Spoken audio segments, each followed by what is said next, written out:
कि मम दर्शन फल परम अनुपा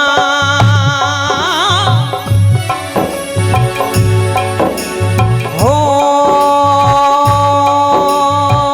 मम दर्शन फल परम अनुपा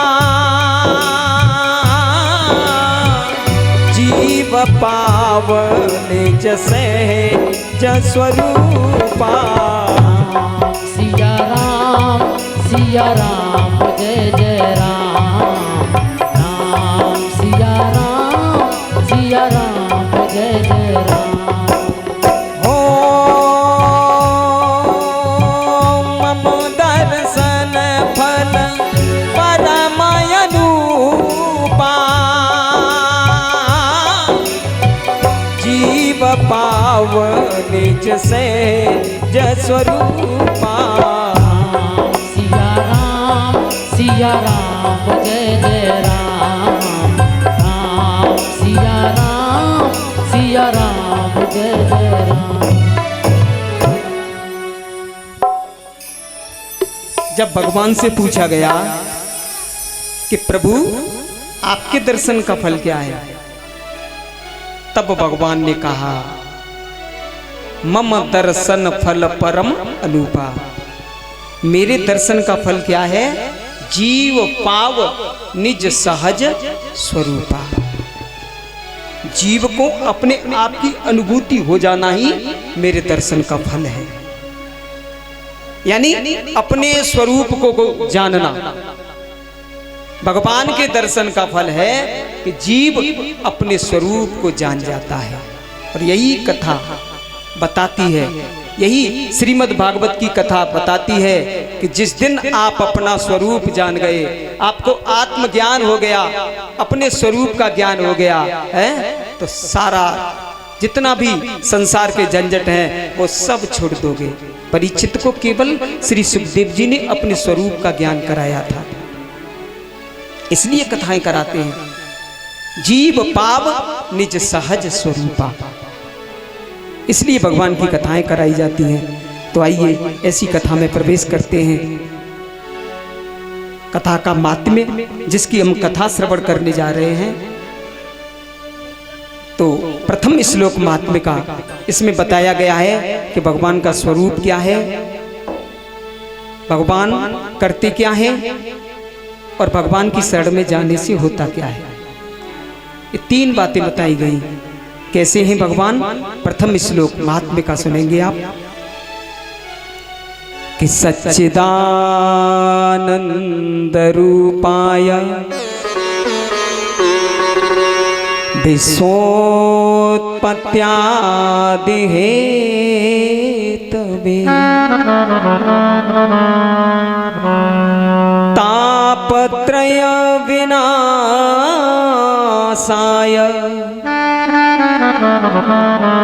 श्री कृष्णाय वयं नमः।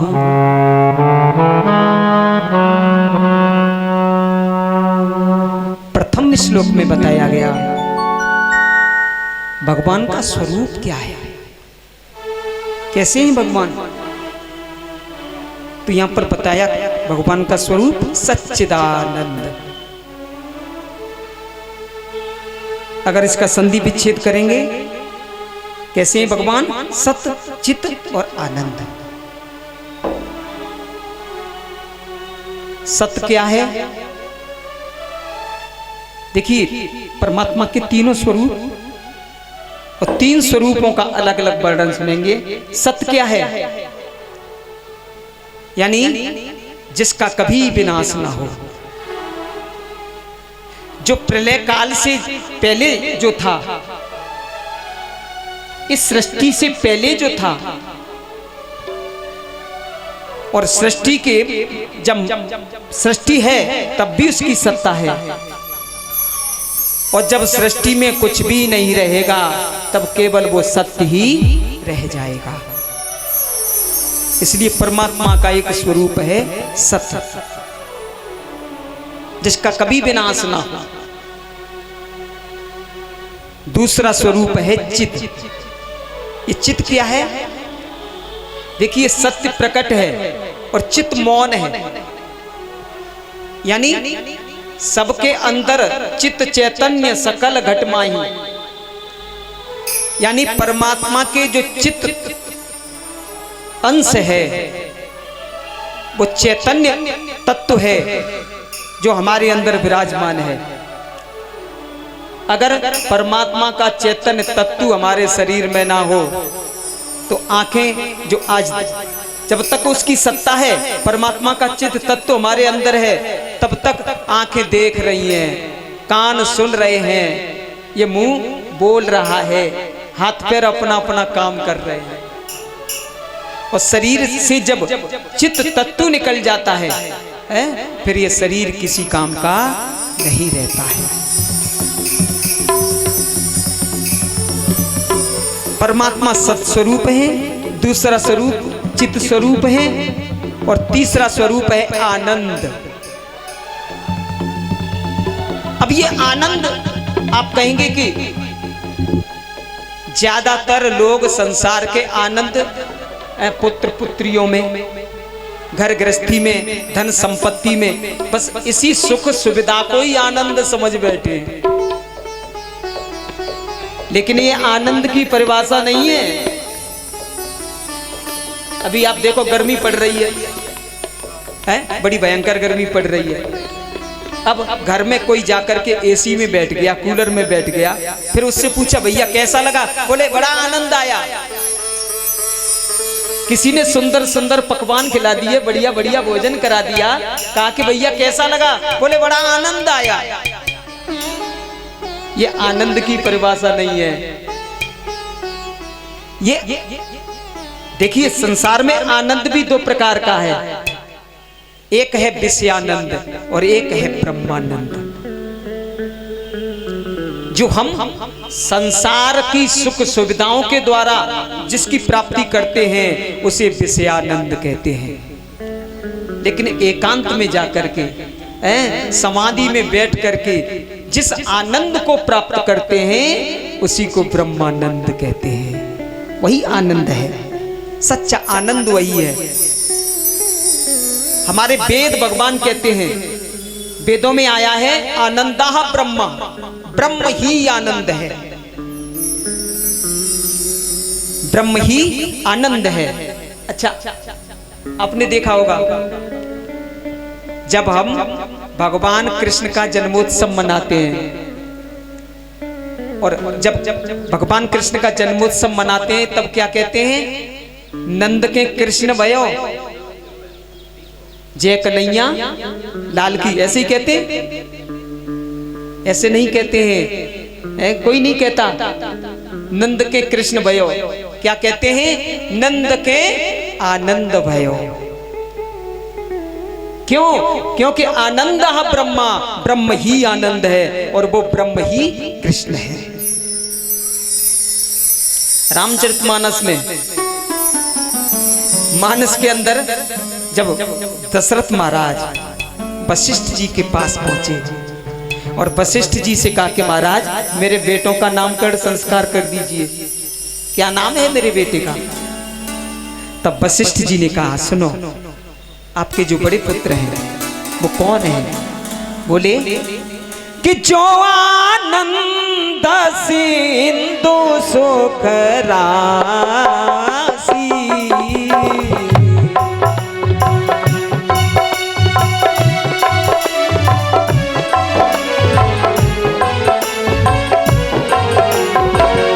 जो आनंद सिंधु सुख राशि,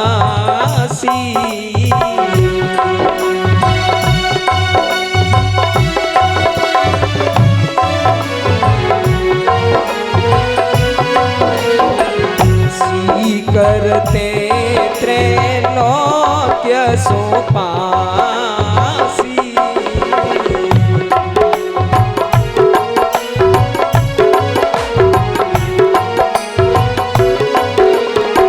सो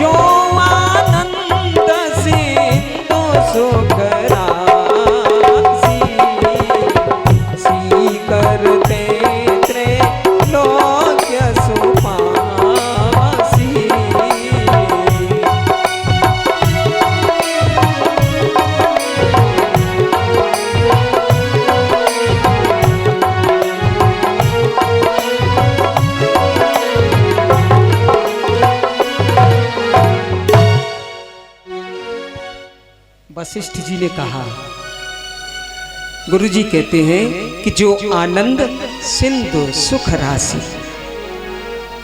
यानी जो आनंद का समुद्र है वही राम है। यानी जो आनंद का सागर है वही श्री राम है। तो मेरे भाई बहन, और देखिए ये आनंद कहीं बाहर नहीं है, आनंद हमारे अंदर ही है। लेकिन संसार के विषयों में उस आनंद को हम भूल गए हैं। वैसे आनंद कहीं दूर नहीं है, हमारे अंदर ही है। इस प्रकार परमात्मा के 3 स्वरूप हैं, सत, चित और आनंद। काम क्या है? भगवान करते क्या हैं? विश्वोत्पत्त्यादि हेतु, विश्व की उत्पत्ति करते हैं संसार की, फिर उसका पालन करते हैं और बाद में इसका संहार कर देते हैं। ये काम है भगवान के 3। भगवान की शरण में जाने से होता क्या है? बोले तापत्रय विनाशाय, यानी भगवान की शरण ग्रहण करने से तापत्रय, 3 प्रकार के तापों का विनाश हो जाता है। 3 प्रकार के ताप कौन कौन से हैं? दैहिक, दैविक और भौतिक। दैहिक ताप, अब जानते दैहिक ताप भी 2 प्रकार का होता है। एक तो शरीर में कोई रोग हो गया, ये दैहिक ताप है। शरीर में रोग हो गया दिखाई देता है? ये पहला ताप है। और दूसरा ताप दैहिक एक और होता है, जैसे मानसिक ताप कहते हैं। बाहर से तो बिल्कुल स्वस्थ दिख रहे हैं, लेकिन अंदर से टेंशन ही टेंशन, वो दिखाई नहीं देता, जो मन का ताप है। ये 2 प्रकार का होता है दैहिक ताप। कई लोगों को आपने देखा होगा, अंदर से तो बड़े स्वस्थ दिखाई देखते हैं, लेकिन अंदर से भूले जा रहे हैं। ये मानसिक ताप है। दूसरा ताप दैहिक, दैविक, दैवी आपदा के द्वारा। आप देख रहे थे 2020 में कोरोना काल आ गया है? दुकानदार, मकानदार, किराएदार, कारखानेदार, सबका बेड़ा गर्क हो गया। ये क्या है? दैविक ताप है, दैवी आपदा के द्वारा। और कोरोना काल गया तब तक डेंगू आ गया। डॉक्टर के तो न्यारे ब्यारे हो गए उस समय तो, बिल्कुल जिन डॉक्टरों को कोई पूछता नहीं था, उनके यहाँ भीड़, लाइन लगी रहती थी। ये दैवी आपदा है, पता नहीं कब आ जाए। ये दैविक ताप है। और तीसरा है भौतिक ताप। भौतिक ताप कहते हैं समाज के द्वारा जो ताप दिया जाता है, जो अपने लोगों के द्वारा ताप दिया जाता है, उसे भौतिक ताप कहा जाता है। तो ये तीनों प्रकार के ताप जब हम भगवान की शरण ग्रहण कर लेते हैं, तो मेरे भाई बहन, उन तीनों प्रकार के तापों का विनाश हो जाता है। इसलिए श्री कृष्णाय वयम नमः। श्री माने राधा जी। हमारे ब्रज में श्री जी कहते हैं ना राधा जी को, श्री जी। तो श्री कृष्णाय, श्री माने राधा जी, और राधा सहित भगवान श्री कृष्ण के चरणों में हम सब श्रोता और वक्ता मिलकर के बार बार नमस्कार करते हैं। ये प्रथम श्लोक की